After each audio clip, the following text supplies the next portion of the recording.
be a temporary punishment. It might be a fatal punishment to him as a consequence of his behavior, and he's prepared for that as well. He doesn't know how this is all going to turn out. But he is willing to let the Lord decide. He is on the Lord's side. Zadok brings to him the ark and says, hey, you're going on the run. You're going to need this thing. It's your lucky rabbit's foot. David refuses to use the ark as his good luck charm. He says, send it back. Yes, we do take it into battle when we fight to show that God is on our side. But, I don't know if God's on my side, and I'm not going to use the ark to manipulate God into blessing me. He trusts God to know what's right with his life. Then he meets Abiathar. Abiathar is another priest, and now he sends him back as well, and he starts organizing the priests into the CIA, the undercover spy network. It was a great plan. The priests lived in various cities all over the country. They could travel at will. They were always traveling to Jerusalem or traveling back to where they lived. And the priests were on David's side. And so he organizes the priests into this secret network to challenge Absalom. I said that already. Then he meets this, we run into Ahithophel again. And David starts thinking about the fact that Ahithophel has gone over to Absalom's side. And he knows this is a terrible blow. He knows that Ahithophel is the smartest guy in the kingdom, the wisest man that he knows of. But he asks God to turn Ahithophel's counsel into foolishness. He knows only God can stop this guy. He is that brilliant. Only God can confound what Ahithophel is going to say. David is this nice balance between praying to God and asking God to do something, and then also doing whatever he could as well. And so then we meet Hushai the Archite. And Hushai is also a king's counselor. And he is a tremendously smart guy. Not as smart as Ahithophel, but he's a smart guy.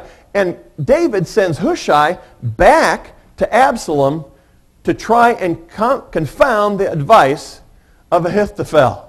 So David does what he can, but he also prays. He knows what God needs to do. He knows what we need to do. This is, I think, a tremendous example of all of our Christian life. It's a balance between what we know we have to do and what we know that God has to do. We have to pray like everything depends on God, and we have to work like everything depends on us. And both of those statements are true. God wants us to work hard, but he also wants us to trust hard. Then we meet Ziba. Ziba is kind of an ambivalent character in this thing. He comes to David and he tries to make money off of this revolution. What's the phrase? When there's blood in the streets, buy real estate. Because you can make money during war. You can make money off other people's suffering. He thinks he's going to make some money off of this thing.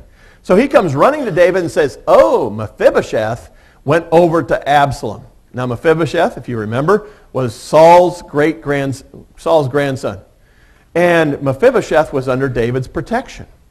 And so Ziba, who was Mephibosheth's servant, comes to David and says, oh, the boss, he's a traitor. You should give all that money to me. And David goes, all right, I can do that. I'll bless you for trusting me. He hasn't seen both sides of the question yet, but it seems that Ziba is just trying to make some money. Again, the question through all of this is who is loyal to whom? Absalom isn't loyal, nor is Ahithophel. Mephibosheth may not be loyal. Ziba appears to be loyal. The main question is David going to be loyal to the Lord? Is David going to follow after God? Is David going to continue to seek the Lord's face? Is David going to continue to trust God? What is David going to do in all of this? David's the main character. And then he meets Shimei. Shimei is a member of Saul's family, clan. But Shimei comes to David and he curses David.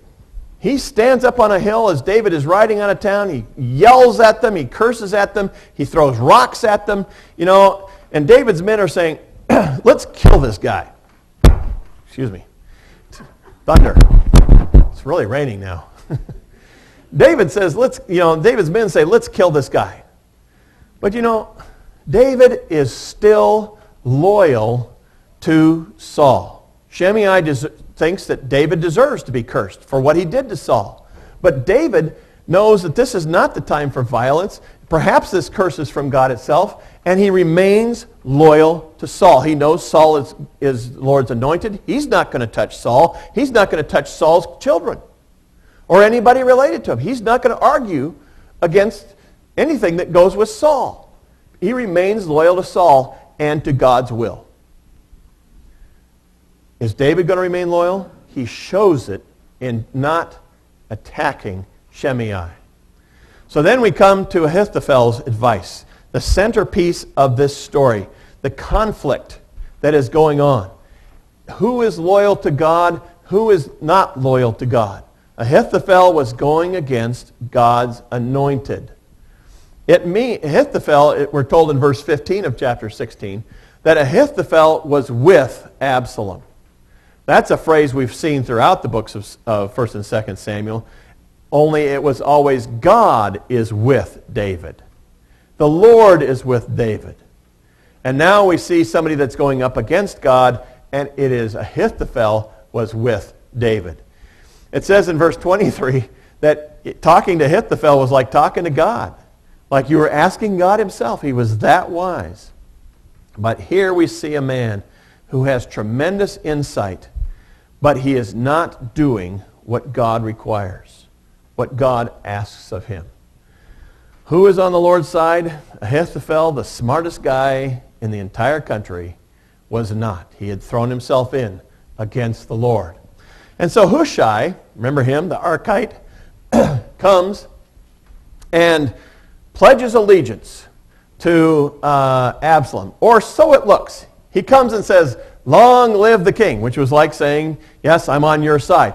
But he doesn't say which king. He's a sneaky little diplomat. You got to watch out for these guys. He doesn't say, "Long live King Absalom." He just says, "Long live the king." Well, Absalom seems to buy it, and he doesn't seem to buy it. He's not quite sure, and so he asks Hushai why he's come back, and Hushai is able to alleviate his fears, and Absalom starts listening to the man, even though he is loyal to David. Hushai knows which side he needs to be on. Well, Ahithophel starts advising Absalom, and the first thing he says is, take over David's harem. This is mentioned in Samuel. I think part of the consequences that we have of David's life, all of the victims, and a lot of the victims that we see in David's life from David's sin are the women in his life. But more importantly than that, this is a fulfillment of the prophecy that Nathan made when David sinned. That his family, that his wives would be taken from him and given to another. And so the author of Samuel is reminding us that these prophecies are coming to fruition, and that these things that are happening to David are a part of his sin.